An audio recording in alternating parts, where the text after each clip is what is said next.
जंगल में गंगा नदी के किनारे एक बहुत बड़ा पेड़ था। पेड़ में एक छेद था, उसमें रहती थी एक बिल्ली। पेड़ के नीचे एक बिल में चूहा भी रहता था। बिल्ली हमेशा चूहे को परेशान करती रहती थी। हमेशा उस चूहे को मारने की योजनाएं बनाती थी। हमेशा चूहा अपनी जान बचा के भागता था। एक रात एक शिकार आया उस पेड़ के नीचे अपनी जाल बिछा के चला गया, इस इरादे से कि कोई पशु उसमें फंस जाए। नींद खुली बिल्ली की सुबह वो बिना कुछ सोचे समझे जाल के अंदर सीधे छलांग लगाई। जाल में फंस गई जब बिल्ली बहुत दुखी और परेशान हो गई थी। अपने आप को छुड़ाने के लिए उस जाल से बिल्ली बहुत कोशिश कर रही थी, मगर उसकी हर एक कोशिश असफल हो रही थी। बचाओ बचाओ बचाओ मुझे। ऐसे उसने बहुत जोर जोर से आवाज लगाई। बिल्ली के इस शोर को सुन के चूहा बाहर आ गया देखने, और उसने जब देखा बिल्ली को जाल में, उसने कहा, हाँ मैं बच गया, आज से कोई परेशानी नहीं होगी बिल्ली से। हाँ, वो बहुत खुश हो गया अंदर, मगर बाहर से पूछा, क्या दोस्त तुम इतनी बुरी तरह से फंस गए हो जाल में? ऐसे बहुत दया के साथ पूछा।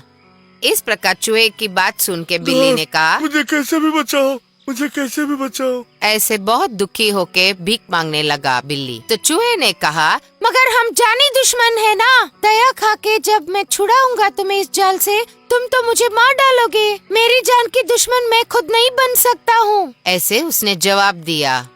ठीक उसी समय एक कौवा वहाँ आ पहुँचा। उसे देख चूहा बहुत डर गया और भाग भाग के बिल्ली के जाल के पास जाके खड़ा हो गया। उसने जाल से बिल्ली को छुड़ाने जैसी एक्टिंग की। जब कौवे ने देखा कि चूहा बिल्ली को छुड़ा रहा है जाल से, वो डर गया और सोचा, अगर ये बिल्ली बाहर आ गई तो वो मुझे जान से मार देगा। इस प्रकार सोच के वो उड़ गया वहाँ से। कौवे को उड़ता देख चूहा वहाँ से निकल गया और दूर जाके खड़ा हो गया। बिल्ली को गुस्सा आया और पूछा, क्या कर रहे हो तुम? क्यों जाल खोले बिना चले गया था तुम? ऐसे गुस्से में उसने चूहे से कहा, इतने अहंकार से तुम क्यों पूछ रहे हो? अभी एक कौवे को देखा ना डाली पे, अगर वो मेरे को पकड़ता तो मुझे उसका खाना बना देता। इसलिए मैं तेरे जाल के पास आया और तुम्हें छुड़ाने जैसे एक्टिंग की। इसलिए उस कौवे ने सोचा, अगर तुम बाहर आ जाओगे जाल से, तुम उसको खा जाओगे। इसलिए वो डर के मारे भाग गया वहाँ से। इस प्रकार चूहा ऐसे कह के वहाँ से भागने की कोशिश की, मगर उसने ये भी देखा कि शिकारी वापस आ रहा है जाल के पास, और वहाँ जाके उसने जल्दी जल्दी जाल को काटा और वहाँ से बिल्ली को छुड़ा लिया। उस बिल्ली ने कहा, मैं तो तुम्हारा विरोधी था, तो मैं तुम्हें कैसे बचाऊं? उसके जवाब में चूहे ने कहा, इससे पहले कौवे के पकड़ से तुमने मुझे बचाया जाने अनजाने, इसलिए मेरा फर्ज बनता है कि मैं भी तुम्हें बचाऊं। इसलिए जाल काट के तुम्हें बचाया। ऐसे उस चूहे ने जवाब दिया। ठीक है दोस्त, तुमने मुझे जान बचाया, इसके लिए बहुत शुक्रिया। तुम मेरे घर चलो, मैं तुम्हारा ख्याल रखूंगा। नहीं दोस्त, मैं तुम्हारे घर जब आऊंगा तुम मुझे खा लोगे, इसलिए मैं नहीं आने वाला हूँ। ऐसा कह के वो अपने बिल के अंदर भाग निकला। बच्चों, ये समझो कि हमेशा हमारे दुश्मन दुश्मनी नहीं जताते। इसी प्रकार बुरे लोग के भी हमें पूरी तरह से भरोसा नहीं करना चाहिए। जादुई घंटी। एक समय रामपुर नाम के गांव में श्री राम का मंदिर होता था। उस मंदिर में श्री राम जी के सामने एक घंटी बांधी हुई थी। पंच धातु से बनी थी वो घंटी, और बहुत खूबसूरत थी और बहुत आकर्षक भी थी। सारे दर्शनार्थी सोचते थे कि उस घंटी में बहुत शक्ति है। उनका विचार था कि उस घंटी को बजा के भगवान से जो भी प्रार्थना रखते हैं वे सब पूरे हो जाते हैं। इस कारण से सब भक्तों ने उस घंटी का नाम रखा था जादुई घंटी। अचानक कुछ दिन बाद वो घंटी कहीं गायब हो गई। इसी विषय के चिंता में सारे गांव वाले एकजुट वहां जमा हुए। वे बहुत परेशान थे। किसी को पता नहीं था वो घंटी कहाँ चली गई। एक चोर उस घंटी की चोरी करके जंगल के अंदर भाग निकला। अगर मैं अब जाऊंगा और इसे बेचने की कोशिश करूंगा तो सबको पता चलेगा कि इस घंटी की चोरी मैंने की है, इसलिए मुझे सावधानी से काम लेना पड़ेगा।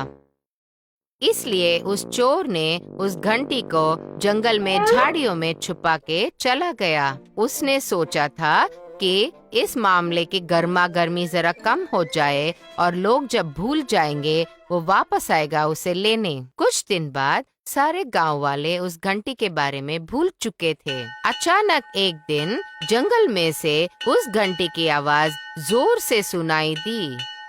उस घंटी की आवाज पूरे रामपुर में गूंज रही थी। गांव वाले को पता नहीं था कि ये आवाज कहाँ से आ रही है और वे काफी डर चुके थे।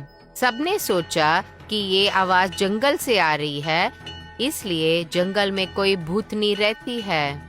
घंटी बजा के हम सबको वो डराना चाहती है, इस प्रकार उन्होंने सोचा था। सब लोग वाकई में डर चुके थे। तब से जंगल के रास्ते से पास वाले गांव में जाने से लोग डरने लगे।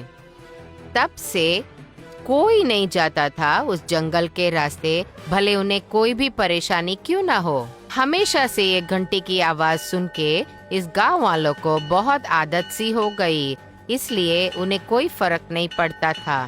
फिर भी घंटी की आवाज सुनने पर सारे गांव वाले अपने अपने घर में जाके दरवाजे के पीछे छुपने लगे। इस घंटी के निरंतर शोर से कुछ गांव वाले पास वाले गांव में चले गए। एक दिन दोपहर के समय इस घंटी की आवाज जब आई, वहाँ एक वृद्ध महिला के मन में एक योजना आया। ये घंटी की आवाज जंगल से आ रही है, इसलिए ये घंटी जंगल में हो सकती है। क्या ये कोई भूत तो नहीं है? अगर ये भूत है तो ये घंटी इतनी जोर से बजाने का क्या कारण हो सकता है? ऐसे वो अपने आप से पूछने लगी। ये वृद्ध महिला जंगल के ओर धीरे धीरे बढ़ने लगी, ये देखने के लिए कि ये शोर कहाँ से आ रहा है। वो अपनी नजर घुमाने लगी और उन्हें उस घंटी का दर्शन आखिरकार मिल ही गया। उस घंटी को देख के वृद्ध महिला जोर से हंसने लगी।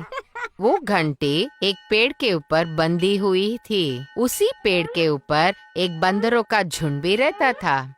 जब जब ये बंदर का झुंड छलांग लगाता था डाली से डाली, ये घंटी की आवाज होती थी। सच्चाई का पता लगाने के बाद उस वृद्ध महिला अपने गांव को लौट गई और उस गांव के सरपंचों को बुलाई और कहने लगी, मैंने पता लगाया इस घंटी का राज क्या है। आप लोगों को एक पूजा करना पड़ेगा जंगल में, और उस पूजा के बाद मैं आपके डर को हमेशा के लिए दूर कर दूंगी। मेरी बात समझ में आई? ऐसे प्रस्ताव रखा। सरपंचों ने ये बात सुन के उसको एक पैसों का पोटला पकड़ा दिया। इस पूजा सफल हो ऐसे प्रार्थना लेके उस श्री राम मंदिर में सारे गांव वाले गए। उन पैसों से उस वृद्ध महिला ने बहुत सारे फल खरीदी और इन सब फलों को लेके जंगल में चली गई। उसके बाद उस वृद्ध महिला ने सारे फलों को पेड़ के नीचे फेंक दिया। सारे बंदर इन सब फलों को देख के पेड़ के नीचे आ गए। जब सारे बंदर नीचे आ चुके थे तो वृद्ध महिला ने एक आदमी को पेड़ के ऊपर भेजा उस घंटी को निकालने, और उस आदमी ने भी वृद्ध महिला के अनुसार उस घंटी को लेके नीचे आ गया। इस प्रकार सफलता के साथ वृद्ध महिला घंटी के साथ गांव जा पहुंची। जब सरपंचों ने देखा कि वृद्ध महिला घंटी के साथ आ गई है तो वे बहुत खुश और आश्चर्यचकित हो गए। श्री राम मंदिर के इस खास जादुई घंटी को वापस लाने के लिए उस वृद्ध महिला को सरपंचों ने बहुत सम्मान दिया। फिर से उस जादुई घंटी को मंदिर में लटका दिया सबने, और वे सारे गांव वाले खुश हुए और सोचने लगे कि उनकी किस्मत अब उन्हें वापस मिल गई। एक जमाने में एक शेर और एक चूहा रहा करते थे जंगल में। एक दिन उस शेर ने सोचा, मैं पेट भर के खा चुका हूँ और अब मैं पेड़ के नीचे जाके आराम से सो जाऊंगा। उसी जगह पे एक छोटे से चूहे ने मस्ती में खेल खेल के आया। उसने शेर को सोया देख अपने धुमकी में अपने मस्ती में आके शेर के ऊपर चढ़ के खेलने लगा। इसमें शेर की नींद खुल गई। तुरंत शेर जागा और उसने पूंछ से पकड़ा उस चूहे को और कहा, हे चूहे, तुमने मेरी नींद बिगाड़ दी है। चूहे ने कहा, महाराज मुझे माफ करो, मैंने गलती कर दी। मैं आपकी भूख को नहीं मिटा सकता हूँ। अब आपने मुझे जाने दिया तो मैं बाद में आपके काम आऊंगा। हा हा हा, तुम मेरे अंगूठे जितने भी नहीं हो और तुम मेरी मदद करोगे। हा हा हा, ठीक है, तुम्हें जाने दे रहा हूँ, भाग जाओ। कुछ दिन ऐसे बीत गए और एक दिन शेर जब खाना ढूंढ के निकला जंगल में, वो फंस गया एक शिकारी के जाल में। शेर ने बहुत रोया, मेरी मदद करो, कोई मेरी मदद करो प्लीज।